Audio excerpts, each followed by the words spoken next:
Wednesday night, Donald Trump was on Air Force One and there were a number of reporters there. He had an extended interview with them, and originally it was off the record, but in an about face, the White House released a partial transcript of those conversations, and in a number of different topics. It is a lot of fun, in some places very scary. We're gonna break down both of those here today. First, the Air Force One comments of Donald Trump on North Korea and China. He said this: "A big thing we have with China was, if they could help us with North Korea, that would be great. They have pressures that are tough pressures, and I understand. And don't forget, China over the many years has been at war with Korea.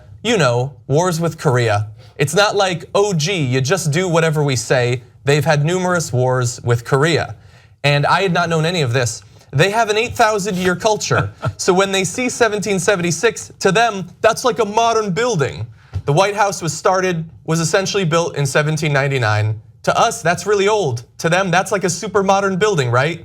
So they've had tremendous conflict over many, many centuries with Korea. So it's not just like you do this, but we're gonna find out what happens. That was in response to how China could potentially help us with a nuclear-armed North Korea. But we found out a lot about architecture. Right. So that's interesting. And he thinks the White House is a teardown. Wait till somebody tells him that the British actually burned it down and we had to rebuild it later. Right. And he's gonna be like, oh, the British, I knew it. No, when he finds out it's newer, China's not gonna have any respect for it. Okay, so I'm actually gonna defend him a little bit, believe it or not, on this. And I know that the bar is now super low, right? So yes, he talks like a child. But there's two different issues here. One is how he talks, and two is what he's saying. So you can't fix how he talks. He's a child. He can't put together sentences. It is what it is, right?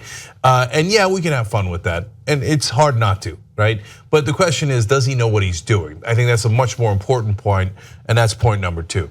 Now, he gets a lot of facts wrong. In the part that John didn't quote, he talked about 50 million people can come over the border of China. There's only 25 million people in North Korea. Okay, so I mean, and he says things like he just discovered them because he probably just discovered them. Like, they have an 8,000-year history. Did you know that? Right. Yeah, we all knew that except you. Aren't some extremely strong Christian conservatives gonna be annoyed by that 8,000-year history remark? Oh, that's interesting, yeah. Okay. No big deal. Because Trump said it. But they changed their entire ideology. That's right.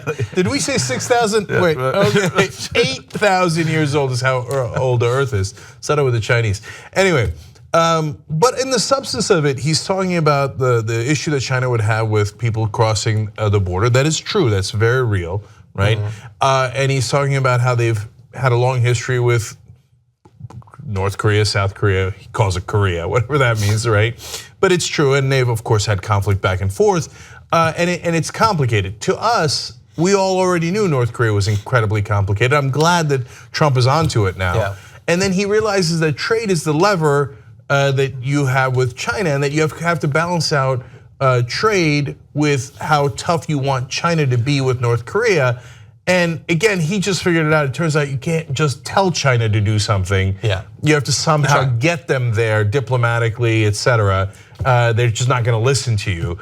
So even though he gets there pretty late and in some remarkable ways, he's not wrong about the substance of the issue. On the trade, one more quote, because it's interesting. He goes on, we're not gonna read like 4 or 5 paragraphs about how all the trade deals we've had with China are terrible, they're terrible. He makes good deals, we've made bad deals, he'll make good deals in the future. But then he ends with this: but the biggest strength we have are these horrendous trade deals, like with China. That's our strength, but we're gonna fix them. But in terms of North Korea, our strength is trade. Well, if it's our biggest strength, do we really want to fix it at that point? I don't know, it seems weird to me. I know it's just the way he talks, but he talks like that to the reporters and then we make fun of it, and that's all well and good. But at some point he sits down with the leaders of these states. Does he talk like that to them? Yeah, of course he does. Yes, there is no other way. It's not an act.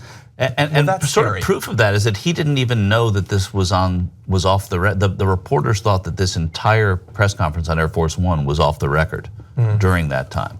They learned later that it was on the record. Yeah. And he came back and said he was surprised that they thought it was off the record. He said that, yeah. My favorite part of that was the White House officials were like, off the record. off the record because he's saying crazy stuff. Later he says even crazier stuff. So this is actually, like I said, it's not totally crazy. It just sounds funny.